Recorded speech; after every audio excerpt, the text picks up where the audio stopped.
Bom dia, nono ano, tudo bem? Pessoal, bora continuar a nossa aula da unidade 1, Geografia da Arte. A gente vai falar hoje sobre o que ficou faltando. A gente vai estar falando sobre o Renascimento, a arquitetura do Renascentista. E assim, a primeira coisa que vocês têm que ter ideia é que, nesse momento, as ideias das razões, do humanismo, do prismatismo, antropocentrismo, é o que está fazendo o pensamento de todo mundo naquele momento. O avanço da ciência, os grandes, tanto da ciência quanto da medicina, vai fazer com que haja um questionamento sobre os pensamentos que até então a igreja defendia, do teocentrismo.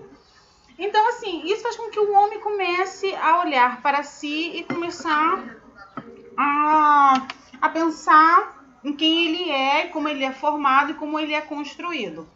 Nesse momento a gente vai ter vários artistas famosos, principalmente Bruxelas, Bramante, Palladio, Michelangelo, Rafael, Leonardo da Vinci. Então, assim, quando você ouvir esses nomes, porque eles não apenas são nomes de artistas de pintura, mas de escultura e outros, e é também na parte da arquitetura, você vai saber que vai ser entre o século XIV e o século XVI. Então, assim, dá para vocês terem uma ideia, naquele momento histórico que está acontecendo, o que aconteceu, dá para você relacionar uma coisa com a outra. A arquitetura do Renascimento, ela vai enfatizar o quê? A simetria, a proporção, a geometria. Então, assim, como vocês podem perceber nas imagens aqui do lado, como é que é o momento da arquitetura?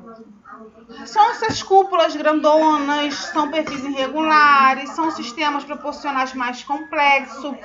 Tudo segue uma proporção, uma simetria perfeita, muito parecido com a da greco-romana, da arquitetura grega, que também tem essa particularidade em relação à simetria e proporção. A arquitetura barroca, ela já vai mudar. Qual é o momento dela? Ela parte do século XVI para o século XVIII. Barroca significa pérola irregular, imperfeita. E nesse momento que a gente tem um momento na história, a Contra-Reforma. Não lembrando que a gente teve a Reforma Protestante, aí a gente tem o Renascimento. A gente está no período do Renascimento.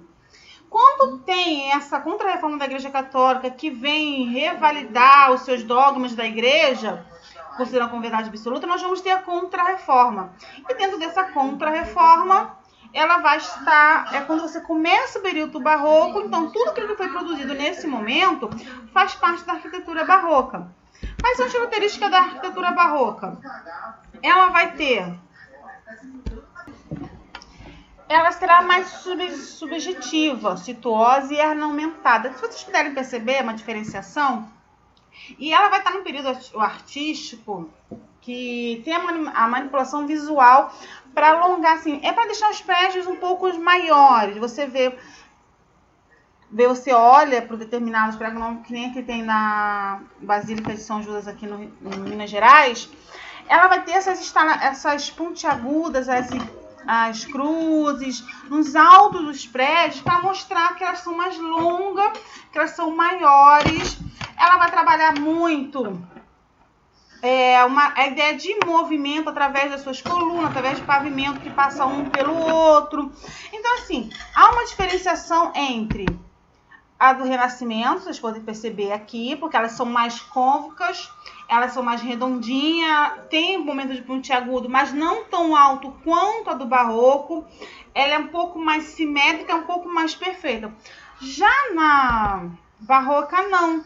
Na Barroca, apesar de ela trabalhar um pouco de simetria, ela está mais preocupada em dar essa sensação de movimento, ela está mais preocupada em mostrar a grandeza. São construções com paredes côncavas e convexas. Vocês vão estudar essa parte aí dentro da física, que é como elas são curvadas, vamos dizer assim.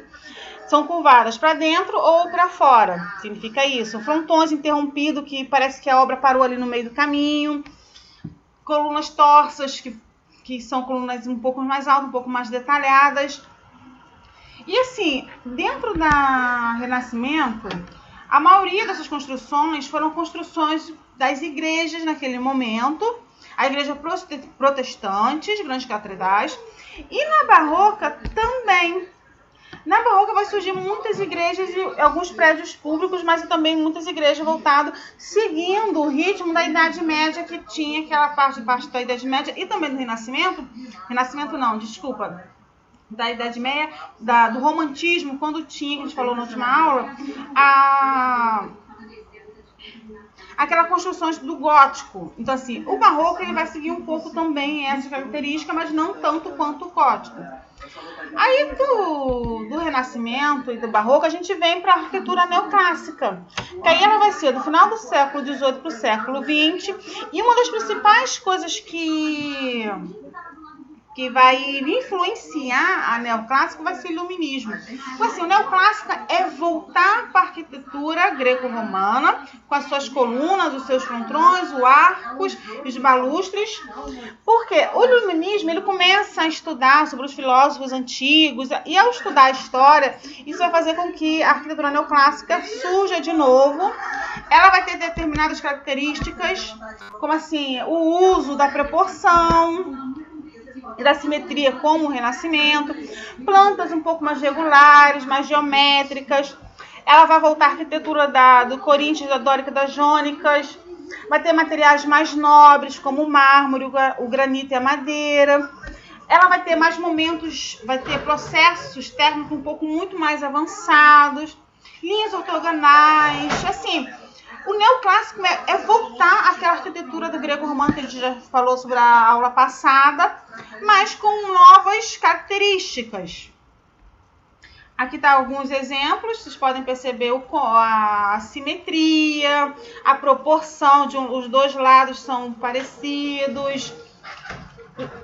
As colunas gregas aqui de novo, mais processos técnicos um pouco mais avançados, você pode ver sobre a escadaria, e assim, murais um pouco mais liso, não muito decorado. O uso de cúpula também, que é lá do Renascimento, que são essas coisas aqui em cima, essa parte de cima aqui que são cúpulas. Então, assim, a neoclássica ela resgata o plano de arquitetura com novas técnicas um pouco mais avançadas, com um sistema um pouco mais simples do grego e do romano. Aí a gente entra na nossa última arquitetura, a arquitetura contemporânea, que vai desde o modernismo, que aí é do início do século XIX até atualmente. E uma das grandes coisas que possibilitou essa arquitetura contemporânea vai ser a Revolução Industrial, porque a construção civil ela vai mudar, ela vai ganhar novas estratégias, novos meios de se construir. E assim, uma das características também da arquitetura é que ela não é um único movimento, ela vai trabalhar todos os outros movimentos que surgem ao longo da história da arte. Na própria apostila de vocês, ela vai ter influência da arte déco, vai ter do Barroco, que já estudou ano passado, e também no último bimestre a gente falou sobre a escola de Bauhaus.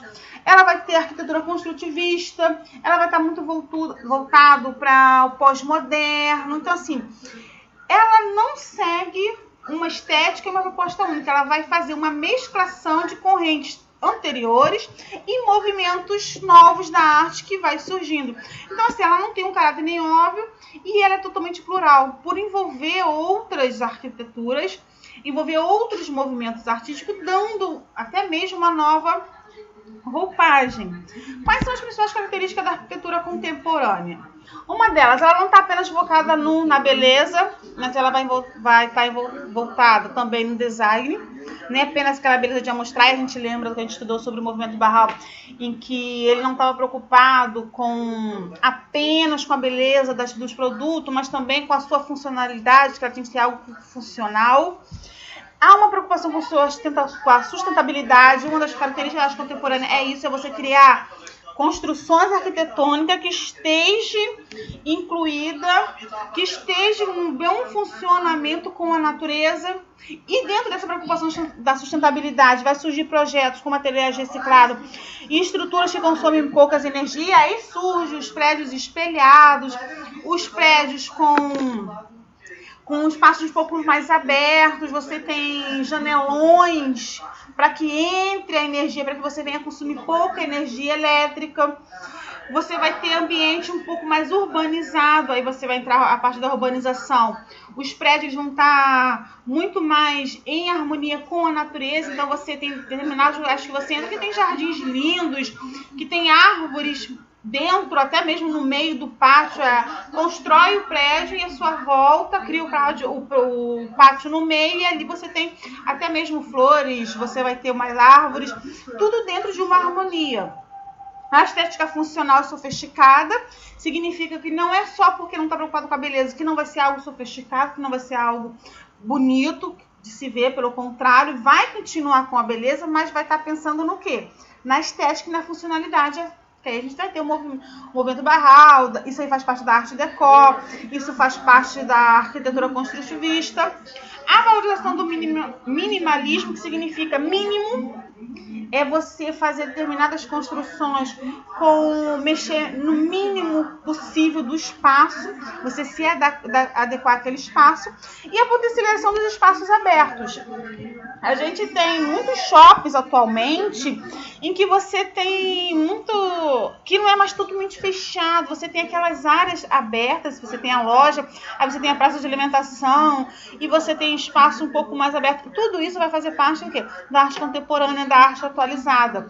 E vocês tiram um exemplo das construções ao longo do mundo. Você vai ter grandes lugares, você pode dar a perceber. Se a gente for fazer uma análise dessa construção aqui, dessas construções, aqui tem até uma árvore verde, a qual você, para minimizar o calor e manter o verde da área, você continua a sua plantação. Dessas construções aqui, para essas construções aqui, que é a época do neoclassicismo, ou até mesmo para o barroco, elas são totalmente diferenciadas. Que aqui você tem bastante concreto, apesar de ter janelas, mas poucas janelas, muito pouco vidro, a compensação que aqui você vai ter espaço muito mais aberto, você vai ter construções mais voltadas. São construções muito mais viáveis. Assim, ao primeiro momento você acha que não tem nada com nada, mas você percebe uma característica um pouco, até mesmo mais livres. Porque, assim, na arquitetura passada, nas outras arquiteturas, neoclássica, barroco, há um único estilo mais ou menos a ser copiado. E já na arte contemporânea, não. Você tem uma livre inspiração para a criação dentro das características que envolvem a arte contemporânea. Você planeia, você pensa num prédio, você constrói aquele prédio, mas não mais seguindo determinadas regrinhas, como tinha a arquitetura barroca, que você vai ter a simetria, que vai possuir contraforte, arco, escultura. Não, você tem uma certa liberdade para construir. Agora você deixa a sua imaginação, a sua criatividade estar em alta. E isso vai ser uma característica da arte contemporânea, da arquitetura contemporânea. Agora vocês vão fazer o exercício da página 95, que é uma pesquisa sobre o patrimônio cultural e sobre o relacionamento das obras do Oscar Niemeyer. Na página 95 tem até algumas obras dele que vai mostrar que a Catedral de Brasília, vocês sabem que Oscar Niemeyer fez Brasília, foi ele que foi o arquiteto responsável pela construção de Brasília. Nós temos o próprio Museu do Oscar Niemeyer, nós vamos ter o Congresso Nacional, que faz parte de Brasília, nós temos o Museu da Arte Contemporânea, que é esse aqui que é o Museu da Arte Contemporânea, aqui no Rio de Janeiro, em Niterói, parece até uma nave espacial, que é Oscar Niemeyer. Oscar Niemeyer é um dos nossos maiores arquitetos, ele tem fama internacional, assim, não apenas no Brasil, mas no mundo. Ele foi chamado para fazer vários prédios ou desenhos de prédios em outros lugares. Semana que vem a gente vai entrar na unidade 2, mas eu vou voltar num assunto que é o patrimônio cultural. Pessoal, beijos, façam essa atividade aí está valendo 1 ponto, bora ver quem é que vai conseguir fazer ela. Beijos, até a próxima aula.